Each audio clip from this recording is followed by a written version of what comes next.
you're going to have a war, and it's going to start in the Middle East. Why couldn't we go in and take over some of their oil, which is along the sea? How would you do that? Would you send in the Marines? Would you take a chance in a war?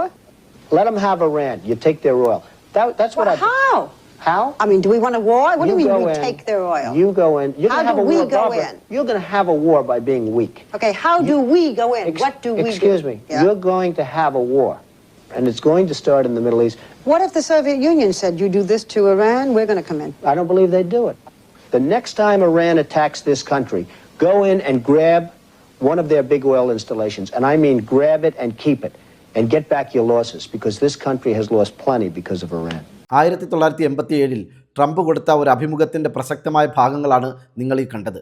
അയാളുടെ നിലപാട് വളരെ വ്യക്തമാണ്. 87 തന്നെ അയാൾ വളരെ കൃത്യമായി തന്നെ പറഞ്ഞിരിക്കുന്നു, ഗൾഫ് രാജ്യങ്ങളോട് യുദ്ധം ചെയ്യണം, പ്രത്യേകിച്ച് ഇറാനെ യുദ്ധത്തിൽ പരാജയപ്പെടുത്തി അവരുടെ ഓയിൽ ശേഖരം മുഴുവൻ കണ്ടെടുക്കണം, അല്ലാത്ത പക്ഷം അമേരിക്കയ്ക്ക് അത് വലിയ നഷ്ടമായിരിക്കും, അമേരിക്കയ്ക്ക് വലിയ ദോഷം ചെയ്യുമെന്ന് വർഷങ്ങൾക്ക് മുമ്പ് തന്നെ 87 തന്നെ അയാൾ തുറന്നു പറയുന്ന ദൃശ്യങ്ങളാണ് നമ്മൾ ഈ കാണുന്നത്. അപ്പോൾ പിന്നെ ഇപ്പോൾ തുടങ്ങിവെച്ച യുദ്ധത്തിൽ വെടിനിർത്തൽ എന്ന പേരിൽ സമാധാന ചർച്ചകളിലേക്ക് കടക്കുന്നു എന്ന പേരിൽ കാട്ടിക്കൂട്ടുന്നത് മുഴുവൻ അഭ്യാസങ്ങൾ മാത്രമാണ്. യുദ്ധത്തിനെതിരെ ലോകത്താകമാനം രൂപപ്പെട്ട പൊതുവായ വികാരത്തെ താൽക്കാലികമായി തണുപ്പിക്കുന്നതിന് വേണ്ടി, കണ്ണിൽ പൊടിയിടുന്നതിന് വേണ്ടി കാണിക്കുന്ന സൂത്രങ്ങളാണ്. അല്ലാതെ യുദ്ധമില്ലാത്ത ഒരു കാലത്തെക്കുറിച്ച്, ഒരു ലോകത്തെക്കുറിച്ച് അമേരിക്കയ്ക്കോ ഇസ്രായേലിനോ ചിന്തിക്കാൻ പോലും സാധിക്കില്ല. അതിൻ്റെ ഏറ്റവും വലിയ തെളിവാണ് പാകിസ്ഥാനിലെ ഇസ്ലാമാബാദിൽ നടന്ന ചർച്ചയിൽ അതിനെക്കുറിച്ചുള്ള വിവരങ്ങൾ കൃത്യമായി ഉദ്യോഗസ്ഥർ ട്രംപിനെ അറിയിക്കുമ്പോഴൊക്കെയും വളരെ അലസമായ ഒരു ഭാവത്തോടു കൂടിയിട്ടാണ് അദ്ദേഹം അത് കേട്ടതെന്നും, ചർച്ചയുടെ നിർണായക ഘട്ടങ്ങളിലെല്ലാം പ്രസിഡന്റിൻ്റെ അഭിപ്രായം ആരായുമ്പോഴൊക്കെയും അദ്ദേഹം കായിക മത്സരങ്ങൾ ശ്രദ്ധിക്കുന്നതിൻ്റെ തിരക്കിലായിരുന്നുവെന്നും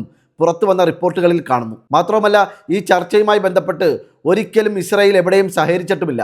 ഇതിൽ നിന്നെല്ലാം നമ്മൾ എന്താണ് മനസ്സിലാക്കേണ്ടത്? അമേരിക്കയ്ക്കും ഇസ്രായേലിനും യുദ്ധം അവസാനിപ്പിച്ചുകൊണ്ട് ഈ ലോകത്ത് സമാധാനം പുനഃസ്ഥാപിക്കണമെന്ന് ഒരു താല്പര്യവുമില്ല. അത് വളരെ വ്യക്തമാണ്. അവരുടെ ഉള്ളിലിരിപ്പ് ആർക്കും മനസ്സിലാക്കാവുന്നതാണ്. ലോകം മുഴുവൻ ഏറെ പ്രതീക്ഷയോടെ ഉറ്റുനോക്കിയിരുന്ന 21 മണിക്കൂർ നീണ്ടു നിന്ന ആ ചർച്ച പരാജയമായിരുന്നു എന്ന് സൂചിപ്പിച്ചുകൊണ്ട് അമേരിക്കയുടെ വൈസ് പ്രസിഡന്റ് JD വാൻസ് പറഞ്ഞത് എന്താണെന്നറിയാമോ? This is bad news for Iran. ഈ വാർത്ത ഇറാൻ ഏറെ ദുഷ്കരമായിരിക്കും. ഇനി എന്താണ് സംഭവിക്കാൻ പോകുന്നതെന്ന് കണ്ടറിഞ്ഞോളൂ. എന്നാൽ ഈ ചർച്ച സമ്പൂർണ്ണമായി പരാജയപ്പെടാനുള്ള കാരണങ്ങൾ ഇറാൻ മുന്നോട്ട് വെച്ച 2 നിലപാടുകളാണ്. അതിലൊന്ന്, ഇറാൻ അവരുടെ ആണവായുധം യുറേനിയം സമ്പുഷ്ടീകരിക്കാനുള്ള അവരുടെ അവകാശം അമേരിക്ക വകവെച്ചു കൊടുക്കണം. ഒരു തരത്തിലും ആ വക കാര്യങ്ങളിൽ തടസ്സം ഉന്നയിക്കാനോ ഏതെങ്കിലും രീതിയിൽ അവരെ അതിൽ നിന്നും പിന്തിരിപ്പിക്കാനോ ഉള്ള ഒരു ശ്രമങ്ങളും അമേരിക്കയുടെ ഭാഗത്ത് നിന്നുണ്ടാവാൻ പാടില്ല എന്ന് ഇറാൻ വളരെ ശക്തമായി തന്നെ ആവശ്യപ്പെട്ടു. രണ്ടാമത്തത്, ഹോർമുസിൻ്റെ സമ്പൂർണ്ണമായ ആധിപത്യം അതെപ്പോഴും ഇറാൻ്റെ കൈകളിൽ ഭദ്രമായിരിക്കും. മാത്രവുമല്ല, ഇനി ഹോർമുസ് വഴി കടന്നു പോകുന്ന കപ്പലുകളിൽ നിന്നും $20 ലക്ഷം ടോൾ ഇനത്തിൽ പിരിച്ചെടുക്കാനുള്ള അധികാരവും ഇറാൻ്റെ കൈകളിൽ മാത്രമായിരിക്കും. അവിടെ അമേരിക്ക തടസ്സം ഉന്നയിക്കുകയും നമുക്ക് രണ്ടുപേർക്കും തുല്യമായി ടോൾ പിരിച്ചെടുക്കാമെന്നൊരു അഭിപ്രായം മുന്നോട്ട് വെക്കുകയും, എന്നാൽ ഇറാൻ നിഷ്കരുണം അമേരിക്കയുടെ ആവശ്യത്തെ തള്ളിക്കളയുകയും ചെയ്തു. ഈ വക കാര്യങ്ങൾ കൊണ്ടാണ് ഈ ചർച്ച സമ്പൂർണ്ണമായ പരാജയത്തിലേക്ക് എത്തിയതെന്നാണ് വിലയിരുത്തപ്പെടുന്നത്. എന്നാൽ ഇറാൻ അവരുടെ നിലപാട് വളരെ കൃത്യമായി തന്നെ അറിയിച്ചിട്ടുണ്ട്. ചർച്ച പരാജയപ്പെട്ടതിനെ തുടർന്ന് ഇറാൻ പറയുന്നത്, ഇനി പന്ത് അമേരിക്കയുടെ കോർട്ടിലാണ്. ഞങ്ങളുടെ ആവശ്യങ്ങൾ പറഞ്ഞു കഴിഞ്ഞു. എന്ത് തീരുമാനമെടുക്കണമെന്നുള്ളത് അമേരിക്ക തീരുമാനിക്കട്ടെ.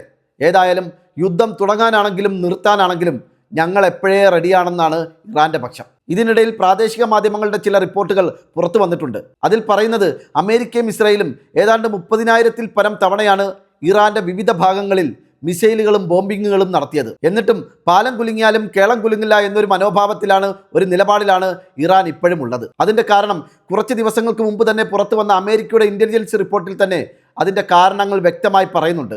അമേരിക്കയും ഇസ്രായേലും നടത്തിയെന്ന് പറയുന്ന ബോംബിങ് ഒരു തരത്തിലും അവരുടെ ആയുധങ്ങളെ എവിടെയും നശിപ്പിച്ചിട്ടില്ല. ഭൂഗർഭ അറകളിൽ തയ്യാറാക്കി വെച്ചിരിക്കുന്ന അവരുടെ മിസൈൽ സിറ്റികൾക്ക് മേലിൽ അമേരിക്കയുടെ ബോംബിങ്ങും കൊണ്ട് ഒരു പിടി മണ്ണ് പോലും വീണിട്ടില്ല എന്നാണ് US-ൻ്റെ റിപ്പോർട്ടിൽ തന്നെ പറയുന്നത്. മാത്രവുമല്ല, ഈ യുദ്ധത്തിൽ ലോകശ്രദ്ധ നേടിയ താരമായി മാറിയ, എന്നാൽ അമേരിക്കയ്ക്ക് തലവേദനയായി തീർന്ന ഷാഹിദ് ഡ്രോണുകൾ അതിപ്പോഴും 10,000-കണക്കിന് ഇറാൻ്റെ പക്കൽ പിന്നെയും ബാക്കിയുണ്ട്. ഇത്തരത്തിൽ ആയുധങ്ങൾക്ക് ഒരു പഞ്ഞവുമില്ലാത്തൊരു രാജ്യം പിന്നെന്തിനാണ് മറ്റുള്ളവരെ ഭയപ്പെടുന്നത്? പ്രത്യേകിച്ച് ശത്രുക്കൾക്ക് മുമ്പിൽ തലകുനിക്കേണ്ട ആവശ്യം എന്താണ്? ഇനി ഈ ദൃശ്യങ്ങളൊന്ന് നോക്കൂ.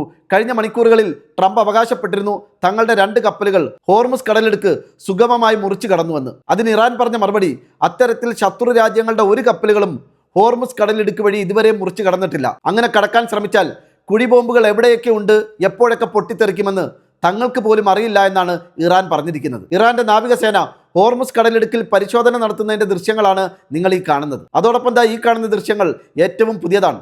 ഹോർമുസ് കടലിടുക്ക് മുറിച്ചു കടക്കാൻ ശ്രമം നടത്തിയ അമേരിക്കൻ കപ്പലുകളുടെ ആ ശ്രമങ്ങളെ പരാജയപ്പെടുത്തിക്കൊണ്ട് അവർക്ക് ശക്തമായ വാണിംഗ് ഇറാന്റെ നാവികസേന നൽകിയിരിക്കുന്നു എന്നാണ് പുറത്തു വന്ന ഈ ദൃശ്യങ്ങളോടൊപ്പമുള്ള വാർത്താക്കുറിപ്പിൽ നിന്നും മനസ്സിലാവുന്നത്. ഇനി മറ്റൊരു പ്രധാനപ്പെട്ട വാർത്ത, ട്രംപ് ഇന്ന് ചൈനയ്ക്ക് നൽകിയ മുന്നറിയിപ്പാണ്. ഇറാന് കാര്യമായ ആയുധങ്ങൾ നൽകി സഹായിക്കുന്നത് ചൈനയാണെന്നാണ് അമേരിക്കയുടെ പുതിയ ഇന്റലിജൻസ് റിപ്പോർട്ടായി പുറത്തു വന്നിരിക്കുന്നത്. അതിനെ തുടർന്നാണ് ട്രംപ് ഇന്ന് ചൈനയ്ക്ക് മുന്നറിയിപ്പുമായി രംഗത്ത് വന്നത്. പക്ഷേ ചൈന ഇതുവരെ ഈ വിഷയത്തിൽ കാര്യമായ ഒരു പ്രതികരണവും നടത്തിയിട്ടില്ല. ഇനി ഏറ്റവും പ്രധാനപ്പെട്ട ഒരു കാര്യം, ഗൾഫ് രാജ്യങ്ങൾക്ക് അമേരിക്കയോടുള്ള താല്പര്യം കുറഞ്ഞു വരുന്നു എന്നുള്ളതാണ്. കാരണം ഇക്കണ്ട അക്രമങ്ങളൊക്കെയും തങ്ങൾക്കെതിരെ ഇറാൻ നടത്തിയിട്ടും, പ്രത്യേകിച്ച് ഊർജ്ജ സ്രോതസ്സുകളെയും കുടിവെള്ള പ്ലാന്റിനെയും അടക്കം ഇറാൻ ആക്രമിച്ചിട്ടും അവർക്കെതിരെ കാര്യമായ അക്രമം നടത്തി ഇറാനെ ഏതെങ്കിലും തരത്തിൽ പിന്തിരിപ്പിക്കാൻ അമേരിക്കയ്ക്ക് കഴിഞ്ഞില്ല. തങ്ങളുടെ രാജ്യങ്ങളിലെമ്പാടും ധാരാളം സൈനിക താവളങ്ങൾ കൊടുത്തിട്ടും അതെല്ലാം വേണ്ട വിധത്തിൽ ഉപയോഗപ്പെടുത്തി ഇറാന്റെ ആക്രമണങ്ങളിൽ നിന്നും തങ്ങളെ സംരക്ഷിക്കാൻ അമേരിക്കയുടെ സാങ്കേതിക വിദ്യകൾക്കോ ആയുധ ശേഖരങ്ങൾക്കോ ഒന്നും സാധിച്ചില്ല എന്നൊരു പരാതി,